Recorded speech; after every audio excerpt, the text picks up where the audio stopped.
It's time to eat. What are you hungry for? Sit down and get ready to consume an abundance of fantasy football knowledge from Ross Tucker and Joe Dolan. Feed me now. I'm starving. On the Fantasy Feast Eatin' Podcast. Yeah, let's eat, baby. It is the Fantasy Feast Eatin' Podcast, and it is presented by DraftKings. I'm Ross Tucker, former NFL offensive lineman, 5 teams, 7 years, bunch of podcasts. We dominate on the Even Money Betting Podcast that I know most of you already listen to or watch. Ross Tucker Football Podcast is every day giving you your daily fill, everything you need to know in the NFL, 30 minutes or less. College draft with Emory Hunt's awesome. Very important business of sports this week with Andrew Brandt and Chris Nowinski from the Concussion Legacy Foundation talking Tua.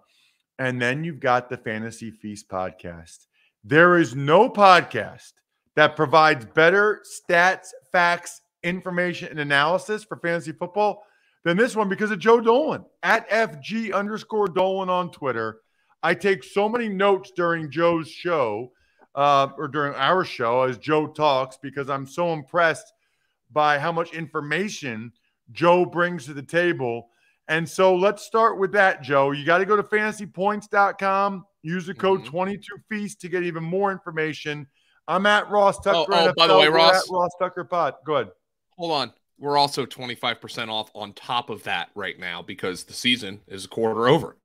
So you get 20. Then you get the extra discount. I mean, come on. I mean, that's like a discount on top of discounts. You're stacking discounts. Love it, Joe. Thursday nighter. Not sure I love this one from a fantasy football perspective. The Colts, the Broncos. Colts are acting like Jonathan Taylor will play. I would be shocked. That seems practically stupid. I don't think he's going to. Frank Reich said on Tuesday if the game was today, he couldn't play. The good news is the game isn't played on Tuesday. The bad news is it is played on Thursday. If he doesn't go, the only guy from the backfield I can consider is Nyheim Hines. From efficiency standpoint, Phillip Lindsay's been the worst running back in football for like 3 years running. They'd call him up off the practice squad. It's a Phillip Lindsay revenge game, by the way, if that matters to you. And Michael Pittman could draw shadow coverage from Patrick Surtain. Not something that's really appealing to me. From his perspective, I mean, he's hard to bench, but he's a downgrade in that regard. The Colts use a different tight end every week. Allie Cox is going to – you play Allie Cox this week, Jelani Woods is going to score. You play Jelani Woods this week, Kylan Granson's going to score. The Colts are a disaster right now. Their offensive line is a sieve. Their defense, obviously, without Shaquille Leonard. They've got injuries everywhere. Jonathan Taylor is probably not going to play. This is a bad football team right now. What about the Broncos? They're not very good either. No, and honestly, bro, boy, do I hate this for Javonte Williams. I absolutely hate it. It's similar, according to our Dr. Edwin Porras at Fantasy Points, unfortunately, to the injury that J.K. Dobbins suffered last year in August and just now came back from. It's similar to the injury that Carson Wentz suffered in 2017, and you can make an easy argument that Wentz has never been the same since for whatever reason. But this is a horrifying injury for Javonte Williams, and I just hope he gets back as strong as he possibly can. But it was not pretty.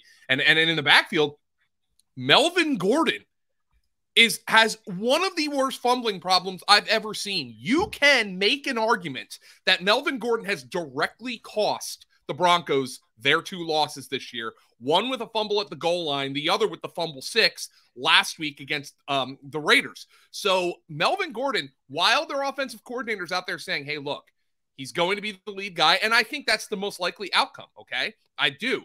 But it is worth noting that in the second half, after Javonte's injury, Mike Boone outsnapped Gordon 18-9, and now Latavius Murray is part of the committee. So I think Gordon right now is a very tenuous RB1, okay? So maybe he comes out and he does play 70% of the snaps and he doesn't fumble. But there is a chance this is a three-man rotation. Latavius Murray is a fantasy cockroach. He refuses to go away. Mike Boone is there. The Broncos basically abandoned the run game after Javonte got hurt. That, of course, they were trailing the entire time. By the way, I don't think they're going to be trailing the entire time in this game. Cortland Sutton, just for posterity, has out-targeted Jerry Jeudy 24-18 in their 3 games together. So not a huge discrepancy, but Cortland Sutton has been targeted as Russell Wilson's first read on 37.5%. This is per fantasy points data. On 37.5% of Russell Wilson's first read, the only 3 guys ahead of him are Cooper Kupp, CeeDee Lamb, and Jamar Chase. So they are calling plays with Cortland Sutton as the first read, and he is getting targeted on those plays. Sunday morning, 9:30 a.m. Eastern time, Giants and the Packers. Do we know who the quarterback is for the Giants? No. It could be Daniel Jones. It could be Tyrod Taylor. It could be somebody they signed. Daniel Jones has the ankle clearly hobbled. Tyrod Taylor has the concussion. Who knows if he's going to pass protocol? They had to play Saquon Barkley at quarterback at the end of that game for a few snaps with Daniel Jones coming in clearly hobbled. Let's make this easy. Ross, I know you're a busy man, okay? I'm a busy man. Here's the Giants analysis. Saquon, boom, done. That's it. You play him in every league. There is not another soul on this team worth considering in this matchup.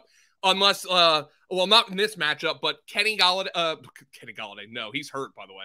Kadarius Toney, Wan'Dale Robinson, maybe worthwhile bench stashes, but this is Saquon or bust. This team is really banged up right now.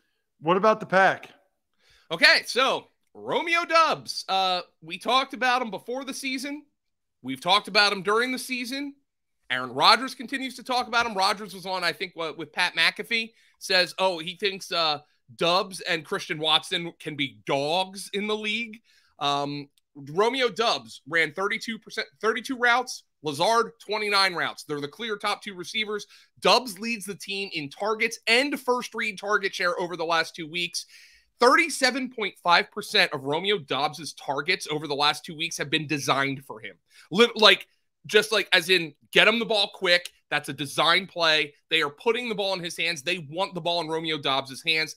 Aaron Robinson, the Giants' top perimeter corner, is injured. He is on IR. Romeo Doubs is a rock-solid wide receiver 3. I like, and Allen Lazard is right in that discussion as well. And, of course, in a game in which the Packers are projected to win the game, they are 8-point favorites here. Aaron Jones and A.J. Dillon are both easily on the RB1 and RB2 radar. Steelers are playing the Bills. Steelers have a new quarterback. What do we need to know? Okay, so I don't want to overreact to just Kenny Pickett coming in that game and, throwing the ball down the field on 13 plays. He had 3 interceptions, by the way. People are going to look at that and say, oh, my God, he had 3 interceptions. One of them was on a Hail Mary. The other was on a ball that Chase Claypool got stuck in. Well, I have no idea what Claypool was doing. The other one was a high throw to Pat Freiermuth that was Kenny Pickett's fault. 9.2 yards per attempt for Pickett. He threw the ball down the field. That increases the likelihood for George Pickens to really be able to bust out. I'm just not sure this is the week for that to happen. The Buffalo Bills defense is absolutely just it's evaporating opposing teams. Like it's the worst quarterback matchup in the league. It's among the worst running back matchups in the entire league. This is a bad matchup across the board for Kenny Pickett. The Steelers are 14-point underdogs, so maybe you look at them and say, well, they're 14-point underdogs. There's going to be some garbage time production. That's very fair. But unfortunately for Kenny Pickett, from a fantasy perspective, because he also ran for 2 touchdowns, you look at him and say, hey, he could give me some juice. Here's the problem for Kenny Pickett, the upcoming schedule. At Buffalo, Tampa Bay, at Miami, at Philadelphia. That is a gauntlet for Kenny Pickett. It might be ugly before it gets good, but he is going to give this offense some life that, quite frankly, Mitchell Trubisky was never equipped to give them. I know a lot of Pittsburgh Steelers fans want to be there for Kenny Pickett's first start. There's only one place to go, the Game Time app. It's easier than ever to be there in person. It's unbelievable. I've been talking about on some of the other shows Like, you can go to the Bengals-Ravens game that I'm going to be calling Sunday night for $88. Game Time is the fastest growing ticketing app that guarantees the lowest price on tickets to all your favorite sports, concerts, and shows. You can even see the view from your seat in the app. Checkout takes less than 30 seconds. So if you're a Steelers fan and you're in Western PA and you want to see Kenny Pickett's first start, download the Game Time app, create an account, redeem the code FEAST for $20 off your first purchase. Again, that's FEAST for $20 off your first purchase. Terms apply. Download Game Time. Last minute tickets, lowest price, guaranteed. That's the key, is the guarantee. What about the Bills offensively against the Steelers defense, which has been disappointing, frankly, Joe? Yeah, I mean, the Steelers have a lot of injuries in the secondary. Witherspoon is injured. Minkah Fitzpatrick is injured. So obviously TJ Watt's injured. So you got to continue to watch these things. Buffalo is a 14-point favorite. And the question now becomes, what is Devin Singletary's role in this game? Because Devin Singletary has been a legitimate bell cow. Singletary's snap rate, 54% in week 2, 73% in week 3, 88% in week 4. Now, my question is, if the game script plays out as anticipated, so Buffalo's up 14 points, do they use that as an opportunity to get more touches for James Cook, maybe more touches for Zach Moss? But this is a good spot for Devin Singletary, who's also, by the way, over the last 2 weeks, top 5 among running backs in target share. So Devin Singletary is getting a bell cow role on a good football team. That's really important. The concern, obviously, I was a Gabe Davis guy. If you listen to this podcast, you know I was a Gabe Davis guy. He ran a route on every single Buffalo pass play in week 4. He only got 3 targets. There's a couple of things here. Number one, I think there's really good evidence that Davis is just not fully healthy. I mean, he's on the injury report with the ankle. How about this stat, Ross? Our guys at Fantasy Points Data pulled this up for me. Gabe Davis, as a Z receiver, is averaging 2.95 yards per route run. That's 9th among all receivers at Z with 20 or more Z routes run. At X receiver, he is at 0.25 yards per route run. That's 78th of 81 receivers with 20 or more snaps as an X receiver. So, small sample caveat, always worth pointing out here. I simply wonder if Gabe Davis, with the ankle injury, isn't able to push off, isn't able to use quickness to get off of press very effectively. They need Gabe Davis on the move. Right now, he is a benchable player.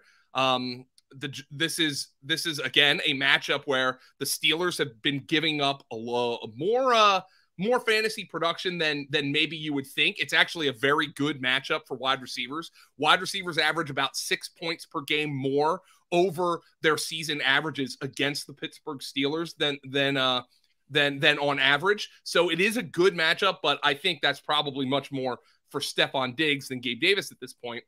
2 more things to watch for Buffalo. Maybe if you're in a really deep league, you take a look at Khalil Shakir, the rookie wide receiver out of Boise State. Jamison Crowder broke his ankle. Isaiah McKenzie has a concussion. No guarantee he plays this week. Ooh, interesting. Okay. We've got the Chargers are in Cleveland against the Browns. So the thing that jumps out to me here for the Chargers is J.C. Jackson's going to play. Now, I don't know if J.C. Jackson is going to shadow Amari Cooper right now, but Amari Cooper in his career has been one of the single most shadow coverage affected players in all of football. He can get absolutely shut down by a shadow coverage, and that's what happened last week against Atlanta. A.J. Terrell had him in his back pocket and just completely eliminated him. And I wonder if that could be the same thing for J.C. Jackson. Now, the one thing that makes all these things tough for me is the fact that teams like the number one receiver on the number one corner matchup just does not happen that much anymore. But I do wonder if teams are going to look at Amari Cooper and say, nobody else really scares me with the Cleveland Browns. I'm just going to bottle up Amari Cooper, and then we'll see what else Jacoby Brissett can do. But we do know Cleveland, by the way, is a a 3-point underdog in this game, which would suggest negative game script for Nick Chubb. It really hasn't mattered. Nick Chubb's lowest finish this season on the weekly basis is RB18. He's been a top 12 RB in 3 of his first 4 games. Kareem Hunt's been nothing more than a flex the last 3 weeks. So I would think Kareem Hunt gets a little bit more juice in this game with the Browns as projected underdogs. But another guy who's gotten juice, route share for David Njoku, he's 5th among all tight ends in route share this year. Behind only Mark Andrews, Dalton Schultz, Travis Kelce, and Tyler Higbee. So David Njoku, he's a weekly starter right now. Yeah, what about the Chargers on offense? Austin Eckler had an Austin Eckler game after everybody was whining about him, and for good reason. He scores 3 touchdowns in that game. We do still have to watch the injury report for Keenan Allen. So Keenan Allen's obviously dinged up. He's missed the last 2 games, 3 games rather. Josh Palmer, after 2 pretty good fantasy games, had just 1 catch last week for the Chargers. Mike Williams, by the way, complete roller coaster. Here are Mike Williams' 4 weekly finishes. Wide receiver 98 in week 1. Wide receiver 8 in week 2. Wide receiver 54 in week 3, wide receiver 11 in week 4. So he's been either unusable or essentially a week winning player for you. So you probably just still got to roll with Mike Williams. Mike Williams, by the way, averages 16.2 fantasy points per game with no Keenan Allen, vis-a-vis 12.9 fantasy points per game with Keenan Allen over the last 2+ seasons. Next game is the Texans at the Jaguars. Your boy Damian Pierce started to have a good day. Yeah, he played on 68% of the snaps. That's his career high so far. Obviously busted off the 75-yard touchdown run. Also saw 6 targets, and here is what was encouraging. Rex Burkhead ran 15 routes to 14 for Pierce. So he essentially split the receiving work with Burkhead, which is huge because Houston's going to be playing from behind quite a bit this year.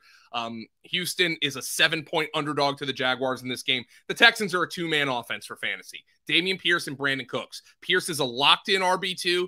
Brandon Cooks pretty much a locked-in wide receiver 3 after he got in the box for the first time this year in week number 4. So it was good to see that happen for Brandon Cooks. They are a 2-man fantasy team right now. They cut Pharaoh Brown. They cut Chris Conley. Nico Collins he's a bench stash at this point. I haven't really gotten a Nico Collins start-sit question. But Houston, things aren't pretty for the Texans, but they do at least have 2 guys we know we can count on from a fantasy perspective. What about Jacksonville after that game against the Eagles? I don't know how much I'm going to read into that game. I mean, honestly, it looked like Trevor Lawrence had never seen like a wet football before. It looked like he had never seen rain before. 4 fumbles. He loses an interception, so he turns the ball over 5 times against the Eagles in the wet conditions.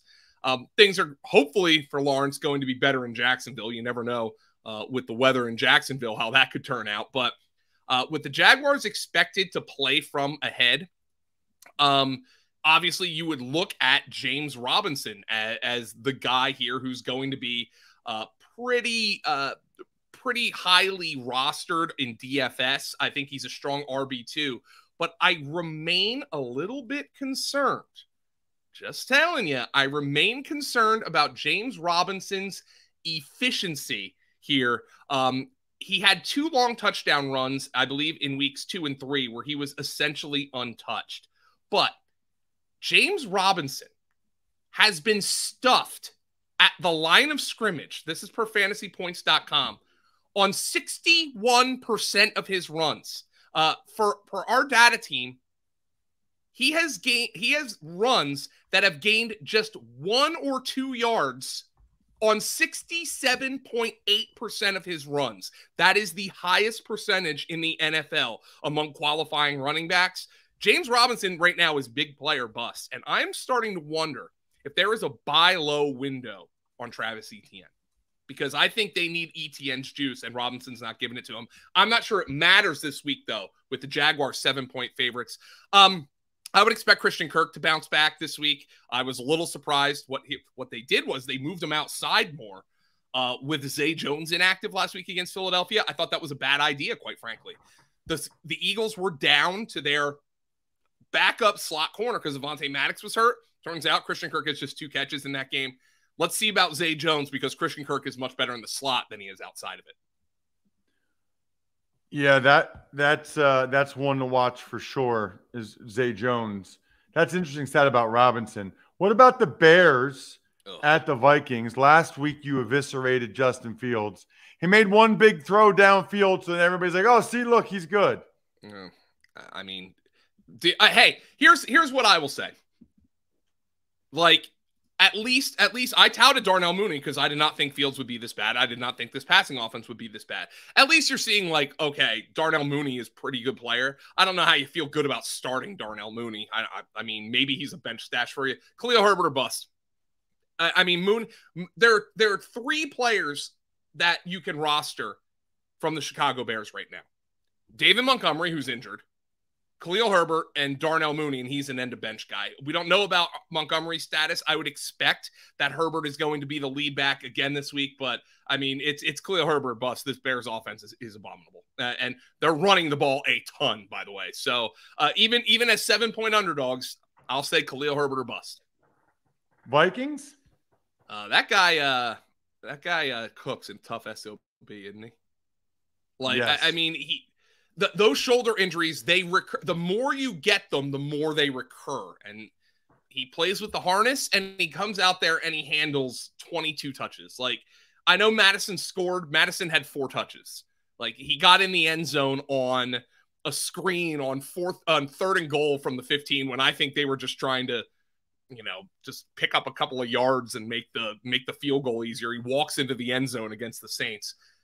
But here we go. I mean, this is a team to me that's Dalvin Cook. You play him. You play Justin Jefferson, obviously. Jalen Johnson, the Bears' corner, is injured, by the way, so could make things tough on Jefferson. You play Adam Thielen, who had 8 catches for 72 yards. He's been up above 95% of the snaps in every game so far this year for Minnesota. And maybe you play Irv Smith.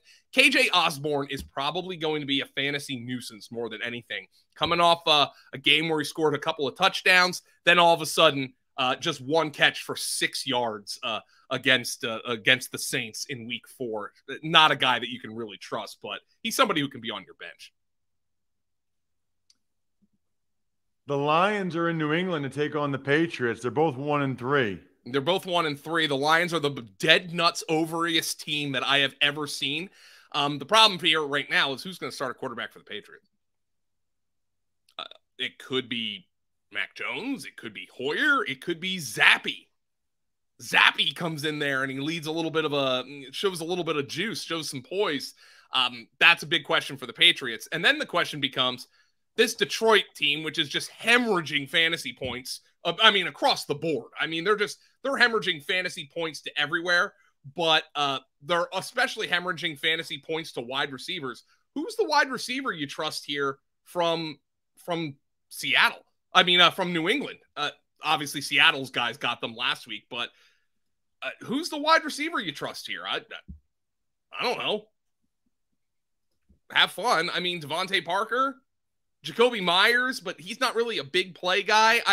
I'm much more interested in like New England's receivers from a DFS perspective than I am in a season-long league where maybe this game goes off and Devontae Parker has a big game or Aguilar has a big game or Myers has a big game.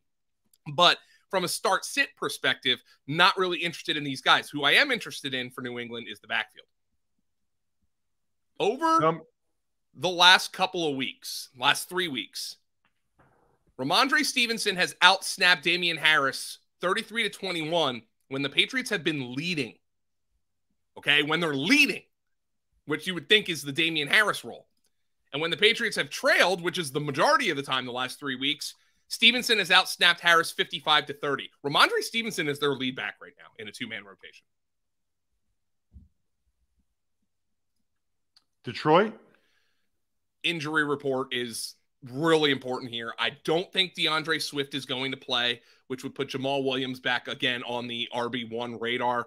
50.2 of Jamal Williams' fantasy points have come from scoring touchdowns. So he's getting in the box. The thing is, the Lions lead the league in points scored and points allowed. So this is a team that needs to score, and you need to score against them. So it's a great fantasy atmosphere. So Jamal Williams is probably going to easily continue to get in the box here for the Lions. But of course, the question now is, does Amon-Ra St. Brown play? Because if St. Brown plays, then Josh Reynolds isn't as viable for fantasy. If St. Brown doesn't play, Josh Reynolds is very viable for fantasy as a 3. And TJ Hawkinson, who went absolutely nuclear last week with Swift, Amon-Ra St. Brown, and DJ Chark out, he's obviously a big upgrade if Amon-Ra St. Brown and or DJ Chark cannot play in this game.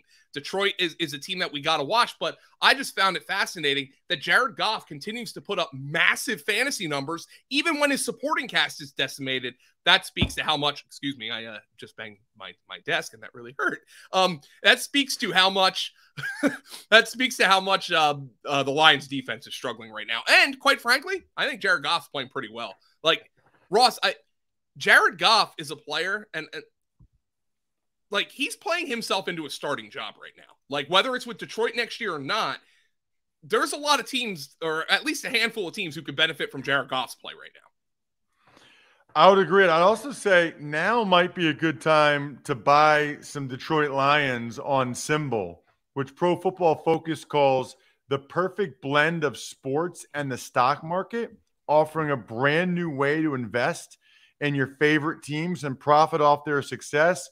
They're 1-3. They lost 2 in a row, but they're scoring points. They did it without DeAndre Swift. They did it without Amon-Ra St. Brown. Now might be the time to download the Symbol mobile app for iOS by searching SIMBULL in the App Store. Make sure you use the code FANTASY to receive a free team stock valued up to $150 upon signing up. That's code FANTASY to claim your free stock on the Symbol mobile app. Why would you not do that? Why would you not get the free $150 team stock and pick whatever team you want? Maybe it's the Lions. Maybe it's somebody else. Maybe it's Seattle or New Orleans, Joe. Yes, Seattle now is catching 5.5 from the Saints. People aren't really believing in Geno Smith right now. New Orleans is a team on the ropes. And, you know, from a betting perspective, I think that's always a spot where people are interested. New Orleans is 1-3, okay? They are a Falcons collapse, where we heard that before, away from being 0-4. They don't have a first-round pick next year, and they have the worst cap situation in the NFL. It is nut-cutting time for the New Orleans Saints. Now, does Michael Thomas play? Does Alvin Kamara play? Does Jameis Winston play? As of recording right now, on Wednesday, we don't know. We don't know. I haven't even seen practice reports yet. So the Saints are a team that is very, very much up in the air right now. I do know this, though. Chris Olave's 60.5 fantasy points in his first 4 games are 24th most by a rookie wide receiver in the Super Bowl era. So he's having a very strong rookie season. He's a weekly starter at this point. Everybody else up in the air for the Saints, barring the status of Winston, barring the status of Kamara, the status of Michael Thomas. Boy, this is a really messed up football team right now. What about Seattle and Geno Smith in that offense? Yeah, Seattle's been getting gashed by quarterbacks, by the way. So that's interesting if Jameis Winston does play. But Geno Smith, man, like, you got to give it up for him. The guy's out there slinging the ball, and I think he's playing really well. He's not only has he been usable for fantasy, by the way, but here's the thing that's great about Geno Smith. He's throwing it to the guys who matter. In 6 career starts with Geno at quarterback, DK Metcalf has never had under a 20% target share. In 6 career starts with Geno Smith at quarterback, Tyler Lockett's never been under a 15% target share, and he's been above 25% in 4 of them. So this is a really, really strong usage tree for the Seattle Seahawks. Geno Smith is throwing the ball to the guys who matter, and we also saw Rashad Penny have one of his spike weeks. I think Rashad Penny, our guy Graham Parfield, threw this out here. He kind of is like a lowercase Derrick Henry right now. Like, He's going to be game script dependent. This is projected to be a negative one, but he has kind of the same skill sets. He's not used much in the passing game, but he's got big play potential and he's got touchdown potential. And finally, Seattle removed the third man from the running back rotation this past week using exclusively Penny and Kenny Walker. Ken Walker, though, unusable for fantasy with Rashad Penny showing a very strong game there in week 4 with 2 touchdowns. Been waiting to ask you about the Dolphins, who will not have 2. It'll be Teddy Bridgewater at quarterback for the Dolphins at the Jets. Teddy Bridgewater's thrown the ball 25 times this year. Tyreek Hill's been targeted on 9 of them. That's 36.3%. That is a very small sample size, but I have no reason to believe that Teddy Bridgewater isn't going to get the ball in the hands of the receivers who matter here as well. He did it when he was in Carolina with DJ Moore and Curtis Samuel a couple of years back, and we are pining for that kind of usage for DJ Moore in Carolina again, which we'll get to on tomorrow's podcast. But I think Teddy Bridgewater, I'm not sure how much of a downgrade he is from Tua. I think he is a downgrade. I've listened to podcasts where hosts have been downgrading the Dolphins significantly with Teddy. I have listened to podcasts where hosts have not been downgrading the Dolphins at all with Teddy. And Teddy is a guy who covers spreads. So the 3.5 here, Miami is laying with the Jets, to the Jets. Interesting from that perspective. The run game is a disaster right now. I think you just kind of ignore it. Chase Edmonds should have had 2 touchdowns. He dropped 1, but he had like 6 carries for 8 yards. Raheem Mostert's getting low-calorie touches.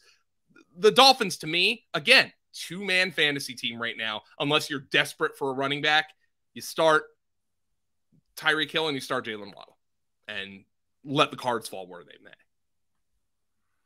What about the Jets? Zach Wilson had a couple nice drives in the second half there, Joe. Yeah, I'm not sure I'm going to glean too much from Zach Wilson's game.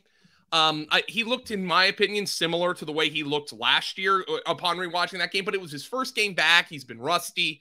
Again, the problem is, well, I did say I don't think the Jets want Zach Wilson dropping back 50 plus 60 times like Joe Flacco. Lo and behold, he throws 36 passes. Now, is that enough to get fantasy production? Yes, but Corey Davis is out there leading the team in targets, which is hurting Zach Wilson, Garrett Wilson. It's hurting Elijah Moore. It's hurting Tyler Conklin.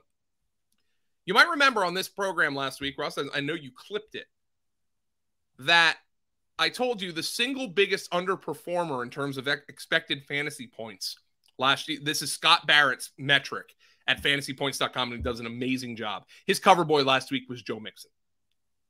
Joe Mixon gets in the box on Thursday night. Do you know who Scott Barrett's cover boy is for the expected fantasy points report? By the way, free at fantasypoints.com this week. Do you know who his cover boy is this week? Nope. Breece Hall. Ooh. Breece Hall has a big-time role right now. He is 8th in expected fantasy points per game. He is 19th in actual fantasy points per game. He's second among all running backs in targets per game behind only Austin Eckler. And he's averaging 31.3 air yards per game. They're throwing him the ball deep. That would be the most by any running back since at least 2007 per Scott Barrett's research.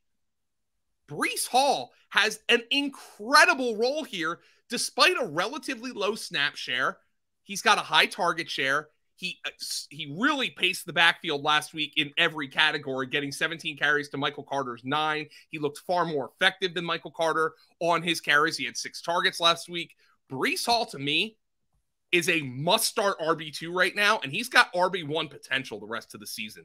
I think the breakout is coming if it isn't here already. Wow. All right, last but not least, we got 2 more games here for episode 1 of the show that's so nice we do it twice. Falcons sans Cordero Patterson at the Bucs. Yeah, I'm going to give you just a read on this situation. I think the Bucs are going to absolutely smash the Falcons this week. I think the Bucs are pissed off. Tom's going through some stuff. They're coming off a game where that prideful defense, Todd Bowles, gives up 41. I think the Falcons are going to get smoked this week. Absolutely smoked. So I don't know what that does to Tyler Algier in the backfield that people are picking up. People are picking up Caleb Huntley. To me, those guys are like mid to low end flexes. Mariota was atrocious last week. I know they won the game, but Mariota right now is really crimping the style of Kyle Pitts. I mean, we saw one game where like, I don't know. Kyle Pitts, his usage is positive. He's 5th in target share among tight ends, 14th in route share, but they're not throwing the ball. By pass rate over expectation, the Falcons rank ahead of only the Bears right now. And they're the 12th slowest offense in football. So they're running the ball more than you would expect a normal team to, and they're running fewer plays than you would expect a normal team to. Last week, Tyler Higbee had as many receptions as Kyle Pitts has all season. I mean, right now, Pitts, you have to start him. I mean, unless you picked up like Higbee, I'd start Higbee over Pitts right now. No doubt about it. Drake London, he's a wide receiver 3. But I'm just telling you, Ross, I think the Falcons are going to get smoked this week. I really do. And that's bad news for Marcus Mariota. What about the Bucs on offense? So the Bucs, the Falcons will selectively shadow A.J. Terrell, but Mike Evans had a good season in this matchup last year, catching a couple of touchdown passes. I know Mike Evans has struggled in the past with Marshawn Lattimore. I don't know if I would bench him here. And I think, Tom Brady's starting to get his guys back here. And, Godwin, Evans, Julio's not a startable player for me. They get anything positive out of Julio. That's good. Cameron Brate's dealing with a concussion. I think that's important to note. So because his role has actually been somewhat underrated, but he's dealing with a concussion. I think Leonard Fournette is going to get way more carries in this game. That game got away from them, fumbling the opening kickoff last week. Again, I think Leonard Fournette is as good a start in DFS as ever. Rachaad White may be a viable stash on your bench as he split the passing down work with Leonard Fournette last week, but an extreme negative game script that you don't really anticipate from the Tampa Bay Buccaneers. I think they come out and blitz the Atlanta Falcons this week. Interesting. Now I can say last but not least, Titans at the Commanders. Do you know where Derrick Henry ranks in target share among running backs over the last 2 weeks? Second, because I think I saw you tweet it. Yes, behind only Christian McCaffrey. Hey, they're getting the ball in the hands of their good player. And I mean, expectations are collapsing on the Commanders right now. They're 2.5-point underdogs to the Titans. I said 2 weeks ago, I thought the Titans might end up being one of the worst offenses in football. Good coaching. They've kind of narrowed things down there. They're getting the ball in the hands of Derrick Henry. And I think Derrick Henry is going to have a strong game this week against the Commanders. I think he's the number 1 running back on my board. Maybe only Leonard Fournette outranking him this week. But I think Derrick Henry is a strong start this week against the Commanders. The problem is Ryan Tannehill's just not throwing the football a lot because they have nobody to throw it to. Treylon Burks is hurt, so he's not going to play. Their leading receiver against the Colts in week 4. Do you know who it was, Ross? No. He had 38 yards. It was Chig Okonkwo, the rookie tight end. So Robert Woods got in the box. Washington's defense is abominable right now. Like, they can't stop anybody. So I think Robert Woods is a strong wide receiver 3 this week. But the most notable thing here, and I'm not breaking any news, is Derrick Henry looking like Derrick Henry, but also getting a little bit extra work in the passing game, which really does help raise his floor and his ceiling for fantasy purposes. Washington? Oh, boy. I'm going to wrap this up with a hell of a stat. Our guy Graham Barfield dug this one up. Over the last 3 weeks, the Commanders have been outscored 59-7 in the first half. Okay. In those first halves, Carson Wentz has attempted 40 passes, has been sacked 11 times, and is averaging 3.3 yards per pass attempt in the first half. To put into perspective how terrible that is, there are 30 players who have 40 or more carries this year. All but 4 of them average more than 3.3 yards per attempt. So Carson Wentz his passing efficiency in the first half this year, at least in the last 3 games, would be one of the worst rush efficiencies in the NFL. That is how impossible it is for them to throw the football right now. Jahan Dotson is hurt. By the way, Antonio Gibson is one of the 4 running backs who doesn't average more than 3.3 yards per attempt on his 40-plus carries. So they can't run the ball. They can't throw the ball. Dotson's hurt. He's going to miss here. Maybe Terry McLaurin gets a little more work. I think Curtis Samuel's probably going to get like 15 short targets in this game. Ron Rivera had a comment this week that he was suggesting we have to, I'm paraphrasing, but he's like, when something's a liability, we have to acknowledge it and make changes. I think the offensive line's a liability right now. Antonio Gibson's a liability. Carson Wentz is a major liability. There is some good news. Brian Robinson activated off the NFI, going to practice this week. They're going to see if he can play in week 5. Ron Rivera thought it was a good shot. I'm just not sure he's startable in a lineup right now. The Commanders are very difficult to watch offensively. What really matters right now is everyone make sure you're subscribed to the Fantasy Feast podcast, because we do 2 episodes every week. We just hit all the 1 o'clock games on Sunday, the early morning game in London, and the Thursday nighter. Now Joe and I will break down the Sunday late game, Sunday nighter, Monday nighter for episode 2, which will be in your podcast app by the time you wake up on Thursday morning. He's Joe. I'm Ross. We got room for dessert, though.